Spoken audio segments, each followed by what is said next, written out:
ਇਨਸਾਨ ਤੇ ਨਾ ਮਾੜਾ ਵਕਤ ਆ ਜਾਵੇ ਤੇ ਬੜੇ ਬੜੇ ਸਾਥ ਛੱਡ ਜਾਂਦੇ ਨੇ, ਆਪਣੇ ਬੇਗਾਨੇ ਹਰ ਇੱਕ ਬੰਦਾ ਪਿੱਛੇ ਹੋ ਜਾਂਦਾ ਹੈ।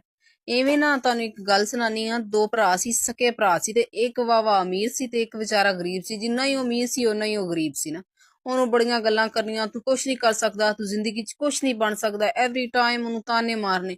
ਉਹ ਵਿਚਾਰਾ ਨਾ ਅੱਕ ਕੇ ਇੱਕ ਦਿਨ ਘਰੋਂ ਨਿਕਲ ਗਿਆ। ਉਹਨਾਂ ਦਾ ਲਾਨਤ ਭੇਜੋ ਇਹਨਾਂ ਤੇ, ਇਹਨਾਂ ਨੇ ਨਹੀਂ ਮੈਨੂੰ ਜੀਣ ਦੇਣਾ। ਜਦੋਂ ਘਰੇ ਨਿਕਲਦਾ ਨਾ ਤੇ ਜਾਂਦਾ ਦੂਰ ਦਰਾਜ਼ ਵੇਂਦਾ, ਇੱਕ ਜਗ੍ਹਾ ਤੇ ਨਾ ਮਕਾਨ ਪੈ ਰਿਹਾ ਹੁੰਦਾ, ਮਿਸਤਰੀ ਲੱਗੇ ਹੁੰਦੇ ਨੇ।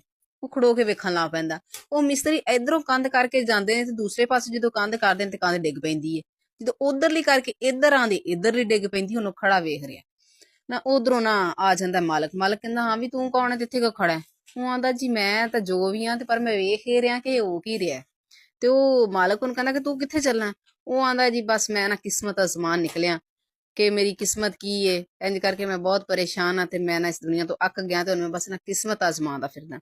ਹੁਣ ਉਹ ਮਾਲਕ ਉਹਨੂੰ ਕੀ ਕਹਿੰਦਾ ਕਿ ਚੱਲ ਤੂੰ ਕਿਸਮਤ ਅਜ਼ਮਾਨ ਤੇ ਚੱਲਣਾ ਹੈ ਤੇ ਸਾਡਾ ਵੀ ਕੋਈ ਸੋਲੂਸ਼ਨ ਕੱਢ ਲਈ, ਚੱਲਾ ਤਾਂ ਤੂੰ ਹੈਗਾ। ਜੇ ਕੋਈ ਗੱਲ ਤੈਨੂੰ ਲੱਭੇ ਤੇ ਸਾਨੂੰ ਵੀ ਦੱਸੀ ਕਿ ਸਾਡੀ ਕੰਧ ਕਿਉਂ ਨਹੀਂ ਖਲੋਂਦੀ ਪਈ। ਉਹ ਆਂਦਾ, ਜੀ ਠੀਕ ਹੋ ਗਿਆ। ਉਹ ਨਾਲ ਹੀ ਗੱਲ ਕਰਕੇ ਟੁਰ ਪੈਂਦਾ। ਅੱਗੇ ਜਾਂਦਾ ਉਹਨੇ ਨਾ ਦਰਿਆ ਅਬੂਰ ਕਰਨਾ ਹੁੰਦਾ, ਦਰਿਆ ਕ੍ਰਾਸ ਕਰਨਾ ਹੁੰਦਾ। ਉੱਥੇ ਉਹਨੇ ਕਛਵਾ ਮਿਲਦਾ। ਕਛਵਾ ਉਹਨੂੰ ਪੁੱਛਦਾ, ਹਾਂ ਵੀ ਕੌਣ ਤੇ ਕਿੱਧਰ? ਉਹ ਆਂਦਾ, ਯਾਰ ਕਿੱਧਰ ਜਾਣਾ, ਕਿਸਮਤ ਅਜ਼ਮਾਨਾ ਫਿਰਦਾ। ਉਹ ਆਂਦਾ, ਅੱਛਾ ਆ ਮੇਰਾ ਵੀ ਇੱਕ ਹੱਲ ਕੱਢ। ਕਹਿੰਦਾ, ਕੀ? ਕਹਿੰਦਾ, ਮੈਂ ਰਹਿਣਾ ਤਾਂ ਪਾਣੀ 'ਚ ਪਰ ਦਿਲ ਤੇ ਨਾ ਹਰ ਵਕਤ ਅੱਗ ਲੱਗੀ ਰਹਿੰਦੀ, ਮਤਲਬ ਅੰਦਰੋਂ ਦਿਲ ਸੜਦਾ, ਸਮਝ ਨਹੀਂ ਆਉਂਦੀ। ਉਹ ਆਂਦਾ, ਠੀਕ ਹੈ ਯਾਰ, ਜੇ ਮੈਨੂੰ ਕੋਈ ਸੋਲੂਸ਼ਨ ਲੱਭਿਆ ਮੈਂ ਤੈਨੂੰ ਵੀ ਦੱਸ ਦਿਆਂਗਾ। ਅੱਗੇ ਜਾਂਦਾ, ਜਦੋਂ ਦਰਿਆ ਕ੍ਰਾਸ ਕਰ ਲੈਂਦਾ, ਪਰਲੇ ਪਾਸੇ ਲੱਗੇ ਹੁੰਦੇ ਆ ਆਲੂ ਬੁਖਾਰੇ। ਇੱਕ ਆਲੂ ਬੁਖਾਰਾ ਤੋੜਦਾ, ਭੁੱਖ ਲੱਗੀ ਹੁੰਦੀ ਹੈ। ਜਦੋਂ ਉਹਨੂੰ ਖਾਂਦਾ ਹੈ ਨਾ ਤੇ ਉਹ ਕੜਵਾ ਹੁੰਦਾ, ਜਦਕਿ ਆਲੂ ਬੁਖਾਰਾ ਮਿੱਠਾ ਹੋਣਾ ਚਾਹੀਦਾ। ਉਹਨੂੰ ਬੜੀ ਕਾਵੜ ਚੜਦੀ ਉਸ ਬੂਟੇ ਤੇ ਕਿ ਹੈ ਆਲੂ ਬੁਖਾਰਾ, ਲੇਕਿਨ ਇਹ ਇੰਨਾ ਕੜਵਾ। ਉਹ ਨਾ ਉਹਦੇ ਅੱਜ ਕੋਈ ਚੀਜ਼ ਹੁੰਦੀ, ਉਹ ਕਹਿੰਦਾ ਮੈਨੂੰ ਅੱਜ ਵੱਢਾਂਗਾ ਬੂਟੇ ਨੂੰ, ਮੈਂ ਖਾ ਰਿਹਾ ਕੜਵਾ, ਕੋਈ ਹੋਰ ਖਾਏਗਾ ਤੇ ਮੈਂ ਇਹਨੂੰ ਰਹਿਣ ਨਹੀਂ ਦੇਣਾ। ਉਹ ਜਦੋਂ ਉਹਨੂੰ ਵੱਢਣ ਦੀ ਕੋਸ਼ਿਸ਼ ਕਰਦਾ ਨਾ ਤੇ ਬੂਟੇ 'ਚ ਆਵਾਜ਼ ਆਉਂਦੀ ਹੈ ਕਿ ਯਾਰ ਮੈਨੂੰ ਕਿਉਂ ਵੱਢ ਰਿਹਾ? ਤੂੰ ਮੈਨੂੰ ਇਹ ਦੱਸ, ਮੈਂ ਵੀ ਇਹ ਸੋਚਦਾ ਰਹਿਣਾ ਕਿ ਮੈਨੂੰ ਮਿੱਠਾ ਹੋਣਾ ਚਾਹੀਦਾ, ਮੈਂ ਕਿਉਂ ਕੜਵਾ? ਤੇ ਤੂੰ ਮੈਨੂੰ ਵੱਢ ਨਾ, ਮੇਰਾ ਕੋਈ ਹੱਲ ਕੱਢ। ਉਹ ਆਂਦਾ, ਚਲੋ ਤੇਰਾ ਵੀ ਕੋਈ ਹੱਲ ਕੱਢ ਦੇ। ਤੁਰ ਪੈਂਦਾ। ਆਗਾ ਨਾ ਦੂਰ ਉਹਨੂੰ ਇੱਕ ਝੌਂਪੜੀ ਨਜ਼ਰ ਆਉਂਦੀ ਹੈ।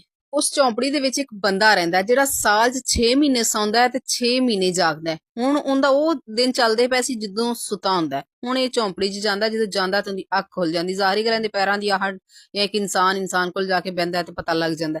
ਉਹ ਉੱਠ ਪੈਂਦਾ, ਉਹਨੂੰ ਪੁੱਛਦਾ, ਹਾਂ ਬਈ ਤੂੰ ਕੌਣ ਹੈ? ਮੈਨੂੰ ਸਾਰਾ ਦੱਸਦਾ ਹੈ ਕਿ ਇੰਝ ਇੰਝ ਕਰਕੇ ਮੈਂ ਬਹੁਤ ਗਰੀਬ ਬੰਦਾ ਤੇ ਮੈਨੂੰ ਨਾ ਦੁਨੀਆ ਵਾਲੇ ਜੀਣ ਨਹੀਂ ਦਿੰਦੇ, ਮੈਂ ਬਹੁਤ ਪਰੇਸ਼ਾਨ ਹਾਂ ਤੇ ਕਿਸਮਤ ਆਜ਼ਮਾਦਾ ਫਿਰਦਾ। ਉਹਨੂੰ ਕੋਈ ਬਜ਼ੁਰਗ ਸੀ, ਉਹਨੇ ਕਿਹਾ, ਠੀਕ ਹੈ ਤੂੰ ਜਾ, ਅੱਜ ਤੋਂ ਤੇਰੀ ਕਿਸਮਤ ਖੁੱਲ ਗਈ।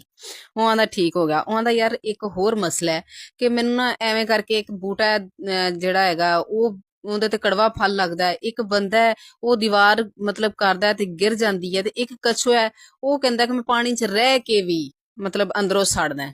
ਉਹ ਆਂਦਾ, ਜਿਹੜਾ ਬੂਟਾ ਹੈ ਨਾ ਉਹਦੇ ਥੱਲੇ ਨਾ ਕੋਈ ਖਜ਼ਾਨਾ ਹੈ, ਤੇ ਉਸ ਬੂਟੇ ਨੂੰ ਜਾ ਕੇ ਕਹਿ ਕੇ ਉਹ ਖਜ਼ਾਨਾ ਕੱਢ ਦੇਵੇ ਆਪਦੇ ਥੱਲੋਂ ਤੇ ਉਹਦਾ ਫਲ ਮਿੱਠਾ ਹੋ ਜਾਏਗਾ। ਤੇ ਜਿਹੜਾ ਕਛੂਆ ਹੈ ਉਹਨੂੰ ਕਹਿ ਕੇ ਅੱਲਾਹ ਪਾਕ ਨੇ ਤੈਨੂੰ ਇੰਨੀ ਦਨਾਈ ਦਿੱਤੀ ਹੈ, ਇੰਨਾ ਮਤਲਬ ਤੇਰਾ ਜ਼ਿਹਨ ਹੈ, ਤੇ ਤੂੰ ਇਹ ਲੋਕਾਂ 'ਚ ਵੰਡਣਾ, ਤਕਸੀਮ ਕਰ, ਲੋਕਾਂ ਨੂੰ ਕੋਈ ਅੱਛੀਆਂ ਗੱਲਾਂ ਦੱਸ, ਤੂੰ ਵੀ ਠੀਕ ਹੋ ਜਾਏਗਾ। ਤੇ ਜਿਹੜਾ ਤੀਜਾ ਬੰਦਾ ਹੈ ਨਾ, ਜਿਹਦੀ ਦੀਵਾਰ ਡਿੱਗ ਪੈਂਦੀ ਹੈ, ਉਹਦੀ ਬੇਟੀ ਵਿਆਹਣ ਵਾਲੀ ਬੈਠੀ ਜਵਾਨ, ਤੇ ਉਹ ਉਧਰ ਨਾ ਗੌਰ ਨਹੀਂ ਕਰਦਾ, ਆਪਦੇ ਕੰਮਾਂ 'ਚ ਹੀ ਉਲਝਿਆ ਹੋਇਆ। ਤੇ ਉਹਨੂੰ ਕਿ ਆਪਣੀ ਬੇਟੀ ਵਿਆਹ ਦੇ ਤੇ ਤੇਰੀਆਂ ਦੀਵਾਰਾਂ ਖੜਾਉਣ ਲੱਗ ਪੈਣਗੀਆਂ, ਨਹੀਂ ਤਾਂ ਤੇਰੀਆਂ ਨੀਆਂ ਕਮਜ਼ੋਰ ਹੀ ਰਹਿਣਗੀਆਂ, ਜਿੰਨੀਆਂ ਮਰਜ਼ੀ ਉਹ ਦੀਵਾਰਾਂ ਕਰ ਲੈ। ਉਹ ਵਾਪਸ ਆਂਦਾ, ਆ ਕੇ ਤੇ ਬੂਟੇ ਨੂੰ ਕਹਿੰਦਾ ਕਿ